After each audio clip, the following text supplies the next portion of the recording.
amigos que, como nós, desejam conhecer cada vez mais a mensagem que o Mestre Jesus nos deixou. A propósito, hoje vamos falar sobre as parábolas que Jesus utilizou para ensinar e que ficaria para sempre como luzes para o caminho. Jorge Elahá, palestrante espírita, hoje residindo em Curitiba, é o nosso entrevistado. Olá, caro amigo, a nossa gratidão por estar conosco. O prazer é meu de estar mais uma vez aqui no nosso estúdio para mais um programa O Espiritismo Responde. Muito obrigado pelo convite. Nós é que somos imensamente gratos. Elahá, grande parte dos ensinos de Jesus foram deixados através de parábolas. Qual foi o objetivo de Jesus ao agir desta forma? Essa estratégia de utilizar histórias para trazer ensinamentos espirituais, ela é, de certa maneira, uma estratégia utilizada também em outros lugares, além de outros modelos de aprendizado mnemônico que se utiliza. Por exemplo, os Vedas, eles são na forma de poema, porque é mais fácil guardar uma rima do que guardar uma prosa. Então, a rima é mais fácil. Depois, esses versos dos Vedas, eles foram transformados em cânticos, porque é mais fácil guardar uma música do que uma poesia. Então, se utiliza isso como uma forma de que as pessoas consigam memorizar os versos de determinados textos espirituais. O Buda, por exemplo, também trabalhou parábolas, utilizava parábolas. Os rabinos também utilizam de parábolas nos seus estudos. Na Cabala se utiliza muito de parábolas. Mas Jesus realmente foi o grande instrutor de parábolas que a gente teve no nosso planeta. Ele deixou no seu texto 26 parábolas e mais 14 ditos que são chamados ditos parabólicos. Não chega a ser parábola, mas é chamado de dito parabólico, somando tudo dá 40. E esses ensinamentos dessa forma, eles estão de maneira tão singularmente postos dentro do texto dos judeus, que o profeta Joel diz assim: abrirei a minha boca em parábolas e publicarei coisas ocultas desde a fundação do mundo. E, de fato, os ensinamentos que Jesus trazia para os judeus eram realmente ocultos desde a fundação do mundo.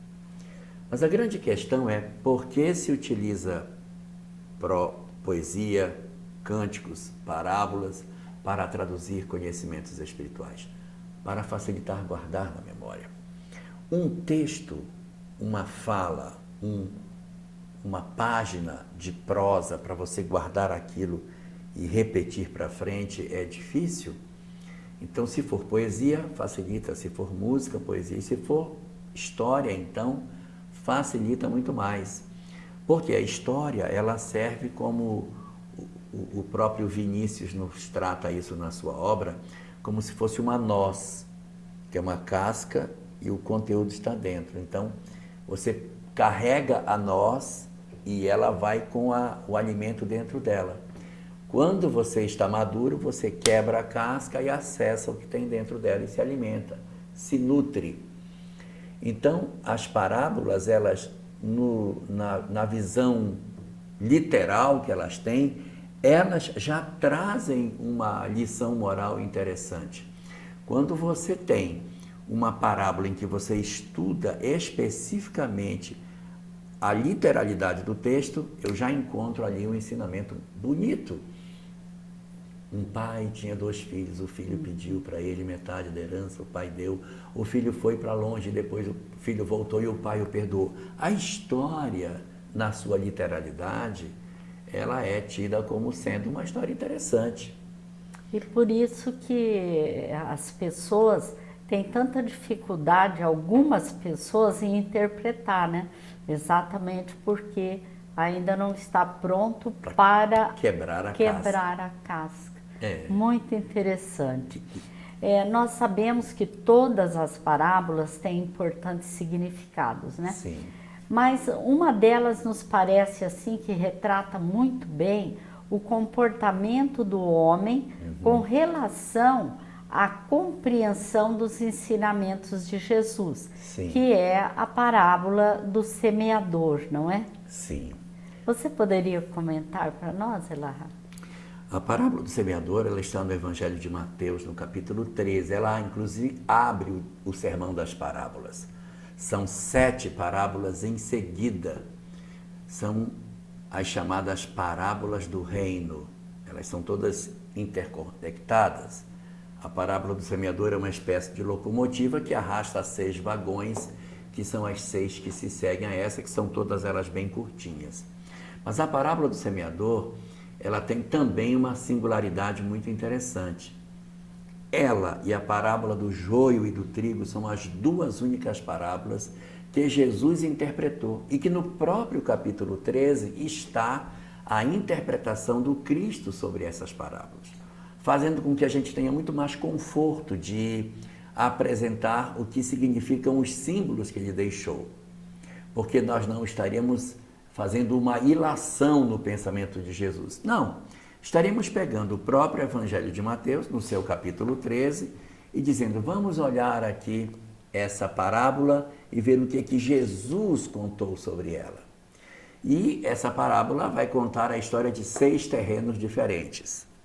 O primeiro terreno é uma beira de caminho, aonde o pássaro passa e come a semente que caiu na beira do caminho. Beira de caminho é duro, aquele solo absolutamente duro. Depois nós temos um segundo solo, que é o solo pedregoso, é o solo cheio de pedras, que a raiz nasce, mas aí ela não consegue se aprofundar por causa das pedras. A raiz nasce à flor da terra, o sol vem e queima e a planta morre. Terceiro terreno é o terreno onde a semente cai, onde há espinheiros. A planta cresce, não morre, ela cresce, mas ela não dá frutos, porque os espinheiros a sufocam e ela não produz nada. E depois tem outros 3 terrenos bons, um que produz a 30%, a 60% e outro a 100%. E aí, essa seria a parábola. E o Cristo vem colocando a lupa em cima dele, fazendo a interpretação simbólica de cada um desses terrenos. O primeiro, que é o beira de caminho, é o coração duro do homem, aonde a semente da transformação vem, ela cai sobre aquele terreno seco, duro, endurecido, chega até a fazer barulho quando a semente cai no chão, porque é a beira de caminho onde passa o carro, está marcado pela roda do carro. Caiu uma semente ali, não vai dar nada.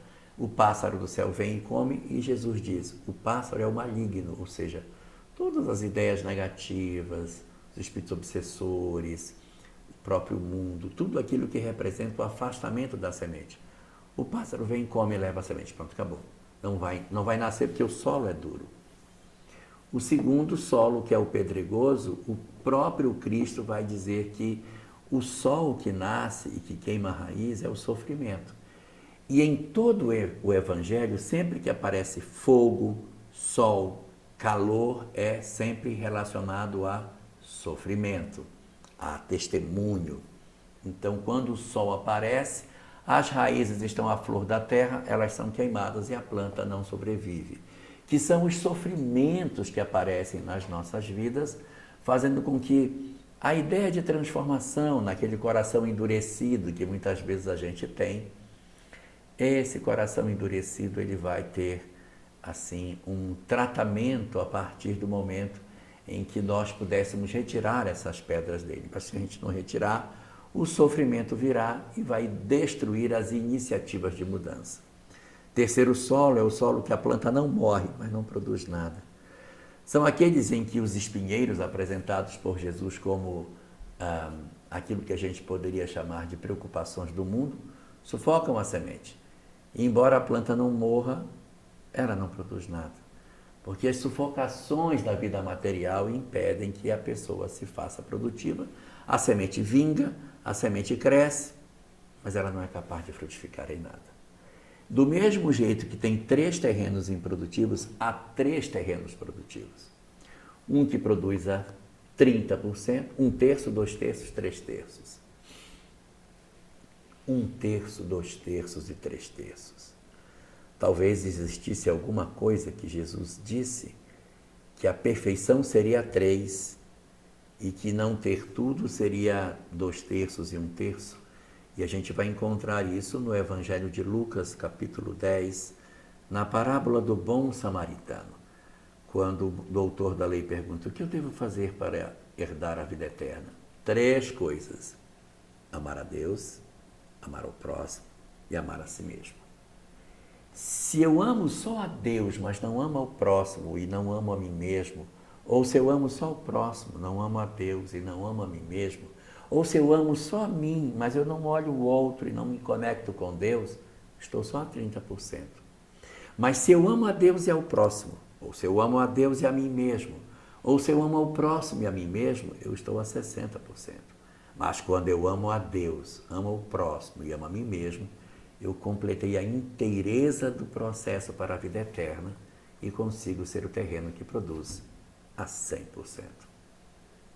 Muito interessante essa colocação, Elahá, porque são muitos os desafios que nós enfrentamos Sim. na vida.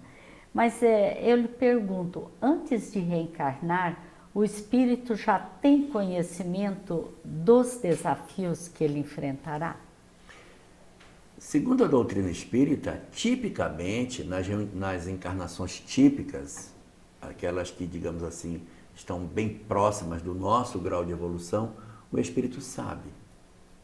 Sabe. Embora às vezes lhe seja um desafio muito grande. Mas mais importante do que ele saber é nós sabermos que, além de saber, ele tem condições de resolver o problema. Porque eu poderia, por exemplo, ter o seguinte conhecimento: você vai reencarnar e você vai ter um problema físico, você vai nascer com uma deficiência física. Eu estou sabendo, mas eu não vou suportar aquilo, uma cegueira, eu ser paraplégico, eu enfrentar uma doença limitante muito grande, eu perder boa parte da minha mobilidade. Eu posso saber, mas não ter condição. A doutrina espírita diz: sabe e tem condição de fazer, de lidar com um casamento difícil, com um filho problemático, com uma condição financeira desfavorável, com desafios da vida social. Segundo o Espiritismo, quando nós reencarnamos, nós temos conhecimento disso e trazemos na bagagem as ferramentas que a gente precisa utilizar para poder lidar com essa problemática. O que não significa dizer que a gente vai usar a caixa de ferramentas que a gente trouxe. Às vezes a gente vem, enfrenta um desafio orgânico, uma família com algumas questões de falta de funcionalidade, ou um drama no campo econômico, uma dificuldade no campo social que seja, e eu não uso todo o ferramental que eu tenho. Uma coisa interessante, Ivone, que às vezes a gente até ouve as pessoas dizer, a gente diz assim: eu sei que eu deveria perdoá-lo, mas eu não vou fazer. Quer dizer, eu sei, mas eu não me predisponho a realizar aquilo. E isso é o grave problema da criatura humana. A gente vem aparelhado do mundo espiritual para dar boas soluções para os nossos problemas, mas nós não mobilizamos todo o ferramental que a gente traz. A gente não abre a caixa de ferramenta e depois a gente volta para o mundo espiritual com as nossas ferramentas sem nunca ter sido usadas. Se nós tivéssemos usado todos os recursos que tem em nós, de amor, de paciência, de renúncia, de esforço, de busca, de fé, de tudo, nós teríamos muito mais êxito nas nossas existências. O nosso problema é que nós desistimos muito fácil e nós nos abandonamos dentro das questões espirituais de maneira muito rápida, e por isso que as nossas existências têm tantos fracassos acumulados, porque embora tenhamos o recurso para fazer, sabemos o que vamos passar, a gente não usa tudo que pode. Esse saber não está no consciente, está no inconsciente. Observe quantas mães dizem assim, eu tenho vontade de largar tudo e ir embora, mas eu sei que eu não posso fazer. De onde vem esse eu sei que eu não posso? Eu tenho vontade de pegar e fazer, mas aí eu paro e digo, não vou fazer. De onde vem isso? Do compromisso, do compromisso que assumir. está armazenado em nós. Você se referiu a nós nos abandonarmos, né? Mas nós nunca somos abandonados, né? Sim, quando existe um abandono, é sempre um abandono de mim diante de mim mesmo. Eu desisto da vida, eu desisto de lutar, eu começo a desenvolver uma ideação suicida, eu parto para uma ruptura com todos os meus vínculos familiares, eu tomo uma decisão de repente me abandonar num quadro de depressão, e eu me entrego diante de um processo de dor por uma história de alguém que me abandonou e que eu devolvo o abandono na forma da desistência do meu próprio equilíbrio. Então, eu me abandono. Isso é razoavelmente comum na nossa sociedade. Porém, a equipe espiritual que cuida de nós nunca nos abandona. O que a doutrina espírita nos diz é que jamais os espíritos benfeitores desistem de nós. Nós podemos até tentar desistir deles, mas eles estarão sempre a postos para tentar nos auxiliar, mesmo que nós tenhamos feito um processo de ruptura, mas os vínculos de zelo, de cuidado, de proteção, eles nunca cessam, porque eles sabem que todas as experiências nos serão válidas e que muitas vezes, quando nós chegamos no fundo do poço, quando a gente está numa condição que não tem mais para onde sair, a luz da fé se acende e um caminho novo se estabelece de retorno para o equilíbrio que a gente tanto precisa para dar cumprimento àquilo que a gente veio aqui fazer. Nos dias turbulentos que estamos vivendo, repensar Jesus torna-se uma necessidade impostergável, né, Lara? Sim, Jesus é uma figura inarredável nos dias de hoje. Porém, tem um detalhe. Não pode ser o Jesus teológico, não pode ser o Jesus sacralizado, não pode ser o Jesus deificado, um Jesus para ser adorado, como se ele fosse oferecer para nós algo como um amuleto. Ele não é um amuleto. Senhor, me protege, estende a tua mão sobre mim, me protege. Ele não é um amuleto, ele é um mestre. Então, o Cristo que a doutrina espírita nos propõe é o Cristo descrucificado. É o Cristo que verdadeiramente tem respostas para os dramas humanos. Talvez por isso o primeiro volume da série psicológica de Joana de Ângeles seja Jesus e Atualidade. Porque até causa estranheza nas pessoas. Por que motivo essa obra é a primeira obra da série psicológica? Por que não é o Homem Integral, que é a primeira discussão sociológica, antropológica, psicológica que ela faz? É porque todas as vezes que a gente vai fazer um tratamento terapêutico, a gente primeiro quer ver o cartão de visita do terapeuta. O primeiro livro é o cartão de apresentação de Jesus, que vai ser o seu terapeuta nas outras 15 obras da série. Ele é, na verdade, o terapeuta divino. E aí você vai se aproximar dele pelo livro Jesus e Atualidade, aonde você vai ver ele se apresentando nos diversos dramas humanos. Essa obra tem 20 capítulos. E os 20 capítulos que ela tem, em cada capítulo é um drama da atualidade. Jesus e ansiedade. Tem alguma coisa para a atualidade de ansiedade na palavra de Jesus? Tem. Não vos afadigueis pelo dia de amanhã, porque o dia de amanhã cuidará de si mesmo. Tem alguma coisa para a depressão? Tem. Vinde a mim todos que achais cansados e aflitos, e eu vos aliviarei. Tem alguma coisa para quem está no luto? Tem.